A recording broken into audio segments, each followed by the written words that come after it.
Hello, this is Craig Resnick coming to you from the 2019 ARC Advisory Group Orlando Forum.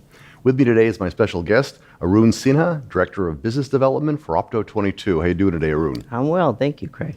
You know, one of the big topics at this forum, as you know, is the edge. Very, very hot.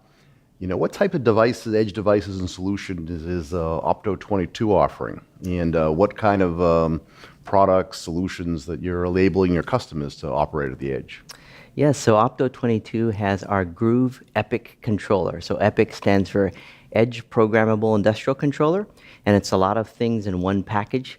So at the field level, it reaches down to sensors and field devices through I/O, and then it has traditional automation programming. It has some edge data processing, and then it also supports IT-friendly protocols and data formats to move data into applications and outward into cloud applications as well. Okay. From talking to you earlier, I noticed that Opto22 had a really good 2018. How do things look for 2019? You know, it's a very exciting year for us. Actually, at this event last year, we had launched our PAC product. We announced it here and launched it here and started shipping it about late summer last year. And the product has done really well. It's been well received in the marketplace. We actually couldn't build them fast enough. So what that told us is we had addressed some needs that the marketplace was looking for in terms of edge controllers. And what we're doing this year is we're focusing on our key initiative is to add additional programming options. Out of the gates, it had a lot of tools on board for moving data, for communicating to IT systems and software. And through all that, we did realize that there's still a need for traditional programming in the way of ladder logic and other IEC languages. So that's our big focus this year. But we've had a good year, and we're continuing to build on the platform. Okay, that's great. You know, the first day of the ARC Forum is primarily workshops, and the number one topic of those workshops is cybersecurity. And attendance was jam-packed. So we all know what an issue it is at all levels of the organization, all the way from the automation level, the enterprise level. So what are some of the things that Opto22 is doing to address cybersecurity and give your customers the peace of mind that they're looking for on that topic? That's a great question, and definitely, especially in the context of digital transformation and IIoT, security is a very hot topic, as well it should be. So we've had the unique opportunity, since this is a new platform, to design security from the ground up into the product. We didn't take a legacy system and have to bolt on security features. So right in the product, we've accounted for security in a lot of ways. And it's a pretty broad topic, and there's a big feature set around security, but I'll just list a couple that come to my head. For one, it's a Linux operating system, where some people think, oh, that makes it less secure, but it's actually quite the opposite. Any programs or packages that are installed onto the product come from our repository or our GitHub, and those are cryptographically signed by Opto22. It has two independent network interfaces, so one for trusted networks and one for untrusted networks. It's got several layers of user authentication. So an admin would set up access and privileges for different users. And then a couple of other things. Because it's a Linux OS, there's a lot of features that a computer would have that you can put into a PLC. And that is, for example, you can configure a firewall completely from the unit. So you can open ports, close ports, things like that. It's got a built-in VPN, and it supports security certificates as well. Okay. Yeah, so a lot going on there. Yeah, absolutely. You know, one of the things that also we hear a lot about at the forum is disruptive technologies and the effect that they're having on manufacturers and processors, OEMs.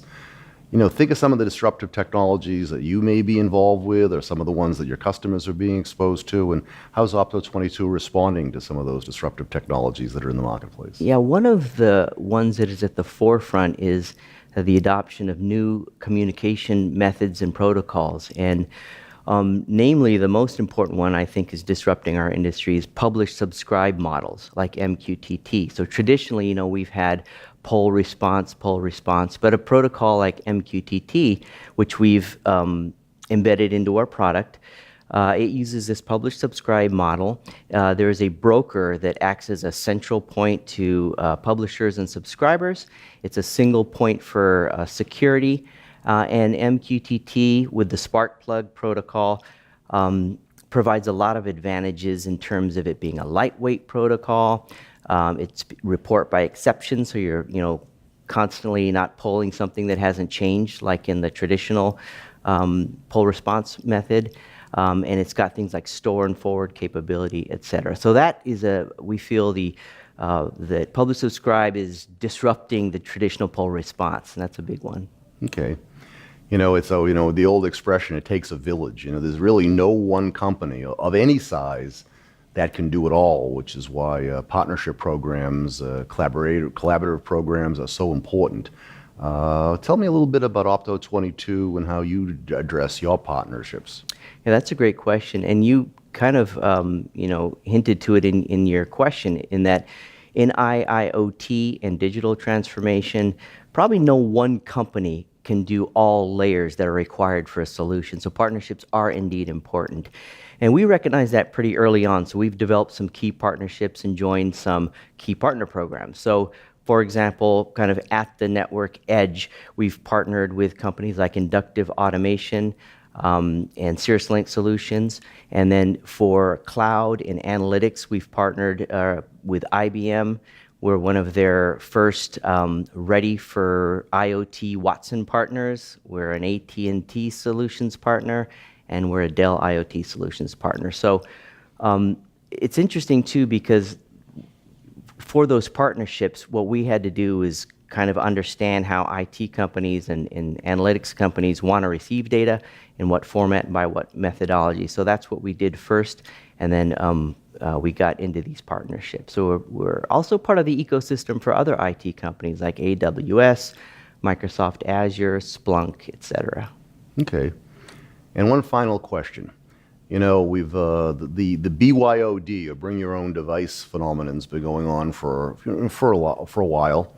Taking the consumerization of products, like for example, it would be tablets and smartphones, and using them on the factory floor. Years ago, we never ever would have thought of ever using a consumer type of device on the factory floor. How does Opto22 address working with your customers that are actually bringing their devices to work, and how are you providing solutions so they can leverage those devices on the factory floor? Yeah, that's a great question, and definitely agree that, at home in our daily lives, we're used to being connected at all times. So now that mentality is making its way to the plant floor, and why not? That's become an expectation. Operators may not want to be tethered to an operator terminal or be in a control room to get basic plant data or even perform basic control. So definitely see that trend continuing. And what we've done is, about 4 or 5 years ago, we came out with a mobile solution, to access control system data from a mobile device. And what we've done now is we've taken kind of that separate box, combined it with our controller, so we have a one-box solution for mobility. And so we're pretty excited about that. Well, that should be very, very popular with your customers. Thank you very much, Arun. Thanks for having me, Craig. I appreciate it. Great having you. And this is Craig Resnick coming to you from the 2019 ARC Advisory Group Orlando Forum. Thank you very much. Have a great day.